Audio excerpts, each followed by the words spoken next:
what difference does that make in your occupational choices?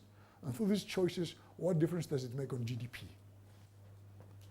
So if we have, for instance, complete enforcement of property rights versus no enforcement of property rights, what difference would it make? Is it 1%? Is it 50%? Is it 100%? What is it? So you learn something from this, and then you understand something about productivity, and you look at the steady states, etc. So you kind of look at growth, taking institutions as exogenous. And then the second step would be to make a binary choice between institutions, status quo versus a random proposal. So that's what we're going to do. The important reason for doing this work is, as I said earlier, to try to identify proxies for corrupt activity and for rent-seeking. Because it's not enough to have your score by Transparency International is 5.5, and 2 years ago it was 5.6. It would be nice to know what fraction of GDP changes hands in this manner. And then it would be nice to know under what circumstances reform is kind of feasible and it's not feasible. To understand that kind of, if you like, why was Singapore able to reform itself and grow? And why has Argentina found it impossible to reform itself in the last 60 years and Europe in the last 20 or 30? So I want to understand these things, if that's possible. So here's the model. I'm going to go through the model kind of relatively quickly. I'm going to give you the outlines of the model, and then try to get you into the politics, see how the political choices are made of strong institutions versus weak ones. So there's going to be a standard overlapping generations economy, actually economies, I should say. It's an open economy, so because we try to identify the impact of political and social factors on growth, we will limit the amount of economic heterogeneity in the model. In fact, in the simplest version of the model, countries are going to be, the economics is going to be the same all over the world. So think of a bunch of identical countries, okay? The same endowments, the same technology, the same preferences, the same everything. And on top of that, think of these economies as being small and open, so that they face the same factor prices as well. So there's going to be perfect capital mobility, no labor mobility. Same technology means that we have the same marginal product of capital, same interest rate all over the world, same wage rate. It's kind of ridiculous, but if you want to talk about non-economic factors underlying growth, it's a convenient assumption. All right, so common factor prices. So whatever you do, whatever institutions you choose, whatever you do in your own country, you cannot affect wages or factor prices at all. Take this as given. All right. So each country will choose occupations. In each country, people choose occupations given factor prices, institutions, and social norms. So we live here, we inherit something from the past, we inherit something with the world economy, and also we inherit some institutions from the past. So now we choose occupations. Who's going to be honest? Who's going to be dishonest? Layer 2 is once we do the occupational choice bit, then each country can change, each period, we can change the inherited institutions by a supermajority. So you have some institutions from the past. We have a random draw from a distribution, and we can switch institutions, or we can continue the status quo. Okay. And then once all this is done, at the deepest level, factor prices, incomes, and saving and investment is going to happen in the global economy. Okay. So this is the plan. It's easier to express it than to carry it out. But, all right. So here are the main results, which I want already. I'm going to say a few more things. So we managed in this environment to put enough restrictions on the economy so that equilibrium is always unique. There's no bubbles, there's nothing, no reason for multiple equilibria here. This is very difficult in this circumstance where there's politics involved to carry out. But if you insist, you can get a unique equilibrium. So equilibrium is always unique, but history matters.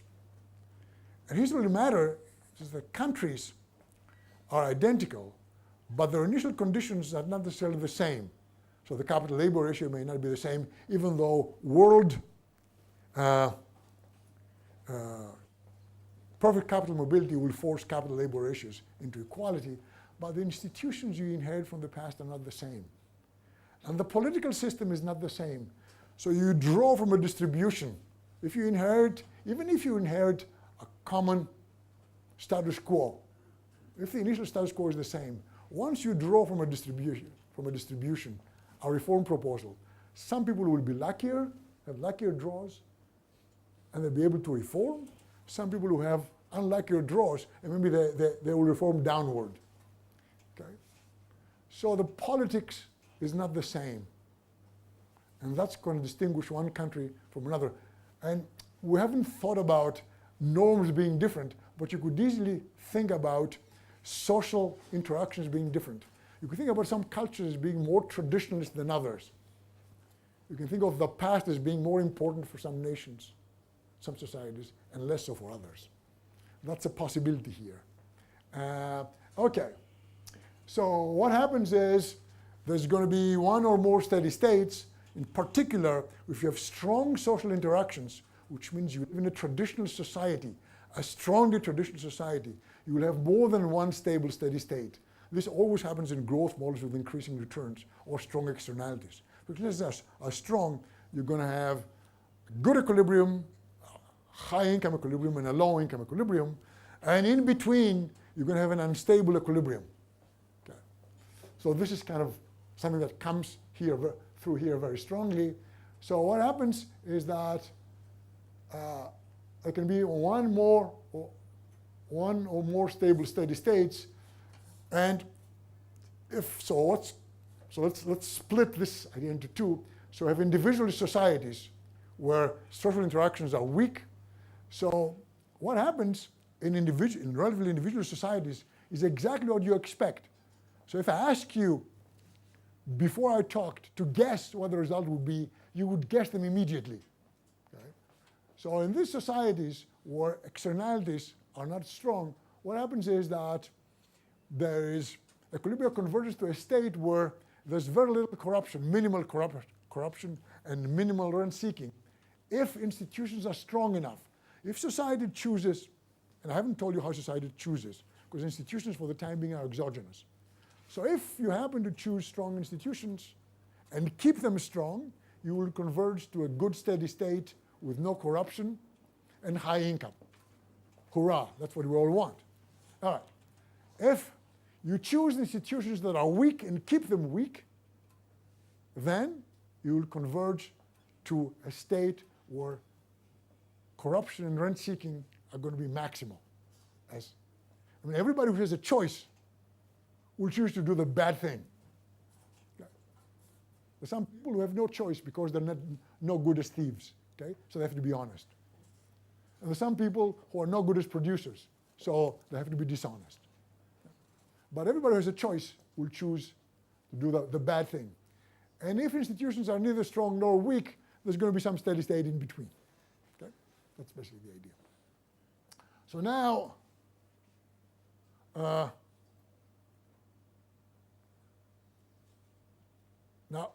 if you want to think about the politics, are we going to choose these institutions or are we going to choose those institutions? And the idea is you could reform and you could grow out of a bad situation, but that will only happen if the people who are the impediment, the people who are disposed to vote for weak institutions, are not 100% behind weak institutions. In other words, the people who would vote for weak institutions are the people who have a comparative advantage in rent seeking. So think of the mafia. Think what income do I get if I'm a mafia member versus if I'm an honest worker. And if this difference is huge, so if my income as a mafia member is 3,000 and my income as an honest worker is 1,000, the mafia people have a strong interest in preserving weak institutions, and they will vote, they will veto all reform proposals if they can. But if the difference is slight, if my mafia income is 1,500 and my honest income is 1,400, then it's possible to have reform, because these people don't lose that much, and the economy can actually improve their opportunities. Because if you're a mafia member and you remove the mafia from the scene, then the corruption tax on honest work goes way down, and that helps. All right, so that's these societies. The other societies are traditional societies, and I thought we went through that already. So here, because there's very strong externalities from your interactions with your environment, and it's very important for you to conform to your environment. There's going to be two steady states that are stable: very high income, low corruption, steady state, and a low income, high corruption, steady state. So there's going to be two steady states separated by an unstable one. And all that institutions can do here at the most is define the basin of attraction. So the economy, depending on initial conditions, the economy is either going to go to a good equilibrium or a bad equilibrium. History is very important. Now, where the dividing line is depends on institutions, or may depend on institutions. If externalities are not super strong, just strong. If they're super strong, nothing matters, only history. Okay? So here, institutions are not very important. It's not like you choose better institutions, and because the economy is going to go either up or down, and you don't have very much leverage over this economy. So you basically replicate the past. You're a prisoner of the past. So we're trying to kind of get some sense of what makes a society traditionalist or not. There was a sociologist called Hofstede, and he went and collected information about values. And among them, and based on those interviews that he had, he divided societies into individualist, traditionalist, and individualist, so on a continuum. So this is kind of important for us to get data like that. How important is society to your private decisions, private economic decisions? And we thought that societies would be very traditionalist if they were very religious. So if you can find data on religiosity, there's some data, but they're not always good. So you can find data on religiosity, that might say something to us. So we need to get a handle on what this thing means. Okay, and now I don't have much time left. So what I'd like to do is take you directly to the politics.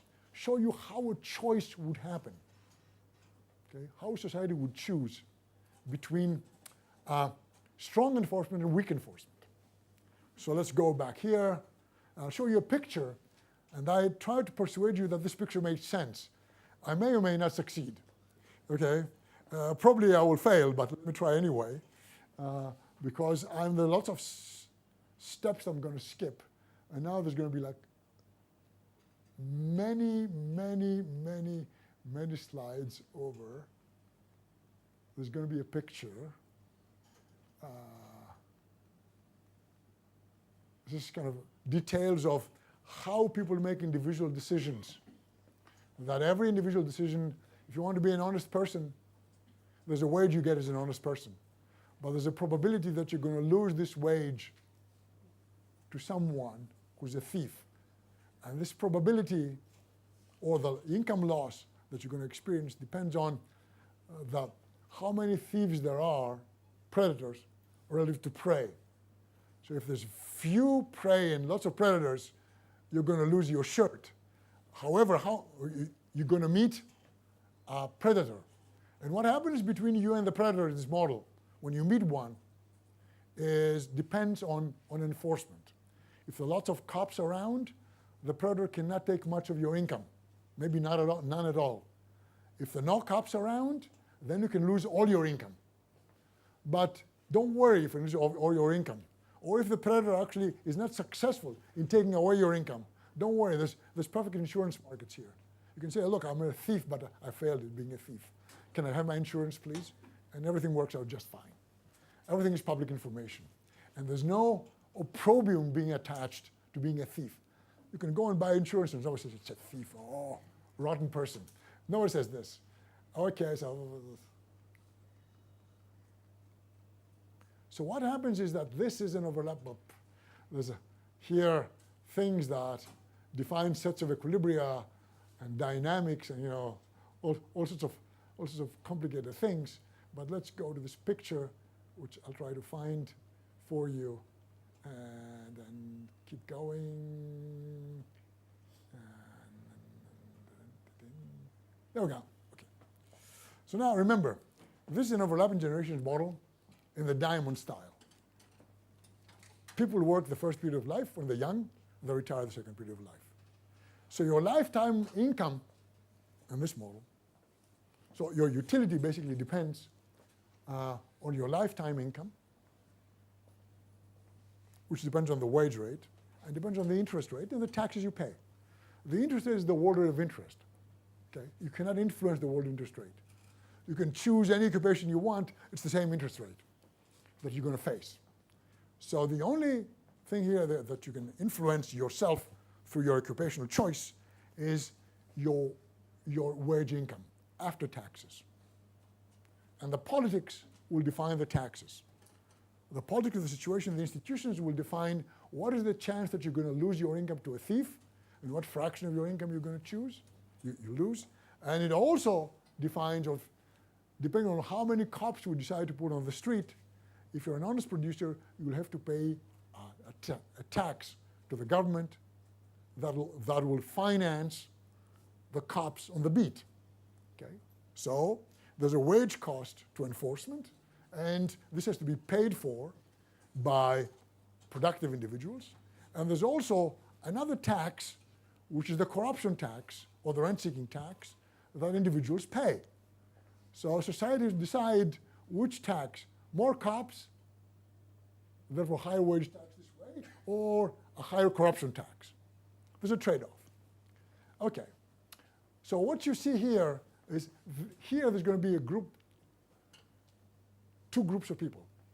There's going to be the minimum amount of heterogeneity that we need to have in order to have disagreement in society about politics. Because if there's no heterogeneity, we all agree on everything. Okay, so there's going to be group one are going to be the people. Oops, hold on. Group one is going to be the people who are productive and they have no talent in rent seeking. So these people are going to be more or less producers.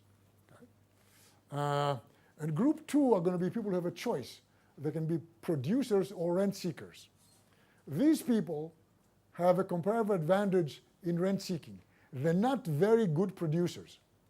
Okay? And that's why you have this disagreement. So what happens is, here is the income of group one. So this is for each value of the institutions, which is the ratio of cops to thieves, we're going to have an occupational choice. And therefore, for this occupational choice, there's going to be an income attached to it. So what is the income? So we start with these institutions, we compute occupational choices, and incomes come out of the occupational choices, and we change theta exogenously, and we do this whole graph. And then group one looks at this particular path of income, and group two looks at this particular path of income, and then they inherit some theta, this theta from the past, or this theta, and then some round of theta is chosen today, and the groups have to vote, and they will vote according to what this graph tells them. Which particular choice gives you the higher of the two incomes? You have status quo from the past plus some random proposal today. which gives you a higher y. And this is a situation where there's no externalities, so this is the simplest case. Forget about externalities, forget about everything, okay? So it's the simplest way to understand what goes on. So what you see basically is that the incomes go down and then they go up. Okay? So when you start increasing enforcement, incomes initially go down. And they initially go down because what you're doing when you go from zero enforcement to epsilon enforcement, nobody switches occupation. There's not enough enforcement to persuade the rent seekers to behave honestly. Okay? So all that happens is you tax people more. You tax these guys who pay the taxes. These are the honest people, the producers. You tax them. So their after-tax income goes down. And what you do with these guys is you just bother them. Okay? Because you make them less successful as thieves. You don't persuade them to give up thieving. The thieves, but they pay a tax now. In other words, when they stick you up, they don't get $10, they get $5. So their income goes down like this. And there's a point where things turn over, you increase enforcement, so then people start switching. These people here, because now the enforcement is too strong, they say, well, it's not worth it. So let me switch. They start switching into honest work, and then their income goes up, and these people, of course, get relief. When the thieves switch, or when the rent seekers switch, these people get relief. So they pay a tax, but what they save in the corruption tax or the rent-seeking tax more than makes up what they put in addition in the wage tax. Okay. So what you see is like this. And so now I have 5 minutes, which I promised I would give to questions. 2 minutes. Okay. So the idea here is very simple. In order for there to be a change, both of these groups have to agree. Look what happens here. So suppose, in fact, that the status quo is here. So we had something like this. Then there will not be a change ever that both groups agree to. Because this group here, group 2, has income up here, and anything with stronger institutions, anything like that, will give them less income. So these people have a comparative advantage, and they like weak institutions, will veto stronger institutions. So any status quo in this interval will be preserved in perpetuity. And you can make the same argument here. Any status, because these people will veto change.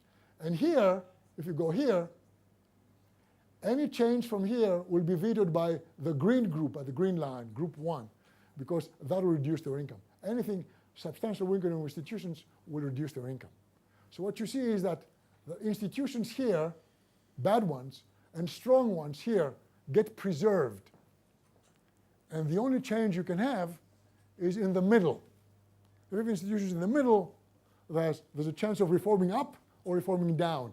Here, you can only reform down. Here, you can only reform up. Okay? So well-governed countries become better governed, badly governed become worse governed. And in the middle, there's room for improvement. I'm going to stop here. We have around 5 minutes if you have any questions to ask.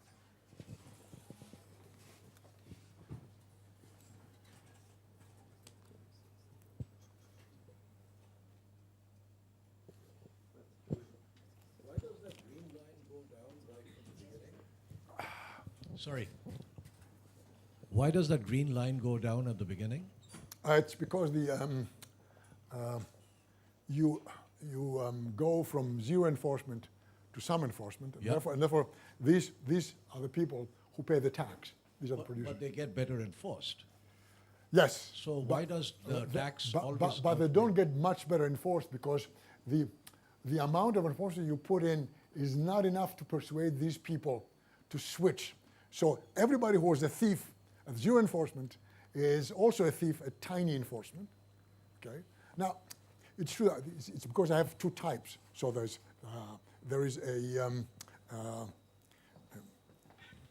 there's an indivisibility. So if I had a continuum of types, then your question would be legitimate. But with two types, this type here, as you see, has, this is the human capital or the productivity of this type in honest work, okay? So these people are relatively unproductive. So in order to persuade them to switch from mafia work to honest work, you have to hit them very hard with enforcement. Right. No, I appreciate that point. I was just asking, when enforcement goes up, Yeah. hey, what's that? Oh, Yeah. I was getting... go. When enforcement goes up a little bit, Yeah. why don't the green guys get their incomes protected a little bit more? They do. And how does it always get dominated So by as the taxes? always dominate. Why? It's basically, as you know, the green guys have two taxes to contend with, right? One tax is what they pay to the government, it's a wage tax that pays for enforcement. And the other is the corruption tax they pay to the red group. Right. So here, because the red group does not change appreciably in numbers, the population of red people remains the same, okay? The trade-off of taxes for the green group is unfavorable. In other words, what they save in enforcement or in the corruption tax is much less than the expenditure in the wage tax. So these two taxes, they don't move together. The enforcement tax kind of increases fast initially, and the corruption tax does not decrease fast initially, but eventually turns around. So initially the dominant thing is the enforcement tax, and eventually the dominant influence is the corruption tax, because right here it starts falling. Corruption tax starts falling very rapidly, and that permits all the incomes to go up. Are these tax rates constant? What? The tax rates, are they constant? No, the tax rate depends on the incidence, how many people there are. So the tax, what is the probability that you're going to meet? So the tax rate is two things. What's the probability that an honest person will meet a dishonest person, which depends on the ratio of predators to prey, and what fraction of your income you're going to lose conditional on meeting a bad person, and that depends on enforcement. So there's lots of details in the model that I have told you nothing about, and it's okay to be confused about this. So the idea is that there's two things. So the tax is basically a combination of the corruption tax depends on two things. One is the political choice of property rights. The stronger property rights, the less you pay in the corruption tax. And the other is the ratio of predators to prey, which is endogenous. So if there's lots of predators and very few prey, the chance that you meet a predator, if you're prey, is very large. In the other situation, it's very small. Okay? So it, tax is also similar because the enforcement proportion of police versus corrupt. Yes, it does. So in that case, if there are more people on the street doing the bad thing, then you need more tax. So what you're saying basically initially. Stronger enforcement means more cops per unit, per rent seeker. Okay. Abstracting from corruption among cops for the time being, to make it simple. More cops per rent seeker means that you have to pay more money into enforcement, right? But on the other hand, more cops per rent seeker means that if an honest person means a rent seeker, then the loss will be smaller. So the corruption tax or rent-seeking tax goes down. So one tax, the wage tax you pay to the government goes up, but the rent-seeking tax goes down. And there's a question of which one moves more. Okay, so one of them moves more, whoops. One of them moves more initially, and then things change. There we go. Okay, so this is the situation that here, in this neighborhood, as you increase enforcement, the corruption tax doesn't respond. It goes down, but it doesn't go down that fast. Simply because you are not persuading enough mafia people to mend their ways. They keep doing the same thing. But eventually, if enforcement becomes strong, then the occupational choice decision will change a lot for this group, and then the fall